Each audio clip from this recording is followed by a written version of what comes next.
ఈ వేసవిలో రికార్డుల స్థాయిలో ఉష్ణోగ్రతలు నమోదవుతున్న నేపథ్యంలో పోలింగ్ కేంద్రాల్లో తగిన జాగ్రత్తలు తీసుకుంటున్నామని డిఆర్ఓ రామకృష్ణారెడ్డి తెలిపారు. అనంతపురం కలెక్టరేట్లోని రెవెన్యూ భవనంలో వడగాలులు తదితర అంశాలపై ఆయన మీడియా సమావేశం నిర్వహించారు.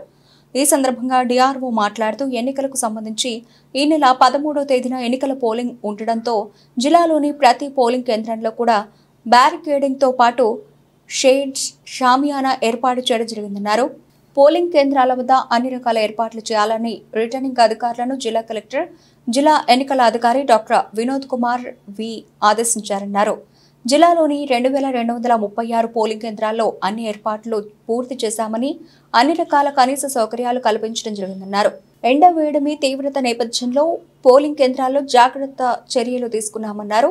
ఎండ వేడిమి ఎక్కువగా ఉండడంతో చిన్నపిల్లలు బయట తిరగరాదన్నారు. ఎండ తీవ్రతకు గురి కాకుండా అన్ని జాగ్రత్తలు తీసుకోవాలన్నారు. స్థానిక సమాచారం తెలుసుకుంటూ నిరంతరం అప్రమత్తంగా ఉండాలని, అన్ని రకాల జాగ్రత్త చర్యలు తీసుకోవాలన్నారు. అందరికీ నమస్కారం. అది ముఖ్యంగా జిల్లాలో ఎండ తీవ్రత ఎక్కువగా ఉంది. గత 2 రోజుల క్రితం కాస్త వర్షాలు పడడం వల్ల కొంత చల్లదనంగా అనిపించినప్పటికీ విపరీతంగా ఎండ వేడిమి తీవ్రత ఎక్కువగా ఉంది. కాబట్టి చిన్నపిల్లలు, వృద్ధులు ఎక్కువగా ఎండలు తిరగకూడదు. అదేవిధంగా పంచాయతీరాజ్ శాఖ, మున్సిపల్ శాఖ, అదేవిధంగా ఎన్ఆర్జీఎస్ వీళ్ళందరికీ సంబంధించి శాఖల తరఫున అన్ని చర్యలు తీసుకోమని ఇదివరకు జిల్లా కలెక్టర్ గారు ఆదేశించి ఉన్నారు.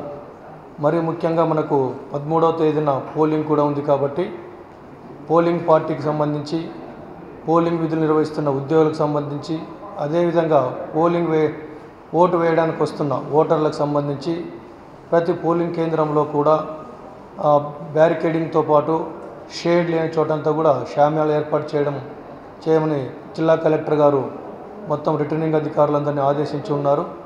ఆ పోలింగ్ కేంద్రాల దగ్గర అన్ని రకాల వసతులు కూడా ఏర్పాటు చేయమని తెలియజేసి ఉన్నారు. ర్యాంప్స్తో పాటు ఎక్కడైనా అవసరమైతే వీల్ చైర్స్ కూడా ఏర్పాటు చేయబడి ఉన్నాయి.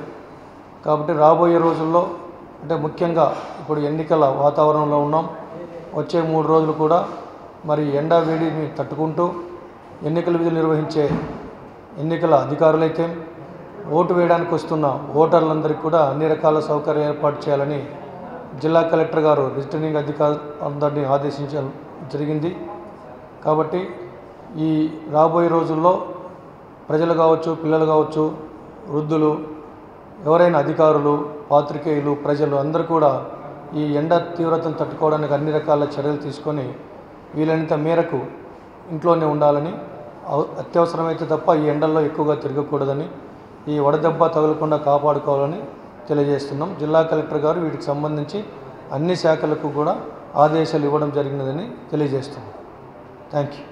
మొత్తం జిల్లాలో మనకు 241 సెక్టార్లలో మనకున్న 8 నియోజకవర్గాలలో 8 నియోజకవర్గాల్లో 241 సెక్టార్లు ఉన్నాయి. అందులో మనకు 2236 పోలింగ్ కేంద్రాలు ఉన్నాయి. అన్ని కేంద్రాల్లో కూడా ఈ ఏర్పాట్లు పూర్తి చేయడం జరిగింది. నిన్న సాయంత్రం కూడా జిల్లా కలెక్టర్ గారు ప్రతి పోలింగ్ కేంద్రంలో అవసరమైన అన్ని వసతులను ఏర్పాటు చేయాలని, వాటికి బిఎల్ఓల ద్వారా కూడా టైఅప్ చేయడం జరిగింది. కాబట్టి ఈ ఎండ వేడిని తీవ్రత తట్టుకోవడానికి అన్ని రకాల ఏర్పాట్లు జిల్లా కలెక్టర్ గారు రిటర్నింగ్ అధికారులకు ఆదేశాలు ఇచ్చి ఉన్నారు. ఓటర్ స్లిప్పులకు సంబంధించి ఓటర్ స్లిప్పులు సమాచార నిమిత్తం పంపిణీ చేయడం జరిగింది. ఇప్పుడు ఈ ఓటర్ స్లిప్పులు పంపిణీ పోను మిగిలిన వాటన్నిటినీ యాబ్సెంటీ, షిఫ్టెడ్, డెడ్ ఓటర్స్ ఉంటే ఆ లిస్టు తయారు చేసి కూడా ప్రిసైడింగ్ అధికారులకు ఈరోజు హ్యాండ్ ఓవర్ చేయడం జరుగుతుంది. సో ప్రిసైడింగ్ అధికారులు ఆ జాబితాలో ఉండే వాళ్ళు, ఏఎస్డి లిస్టులో ఉండే ఓటర్లు వస్తే వాటిని విచారణ చేసి అనుమతిస్తారు. తర్వాత ఇందులో ఉండే వాళ్ళు ఎక్కడి నుంచైనా వచ్చినా వాళ్ళు నిజమైన ఓటర్ అయితే వారిని అనుమతించడం జరుగుతుంది.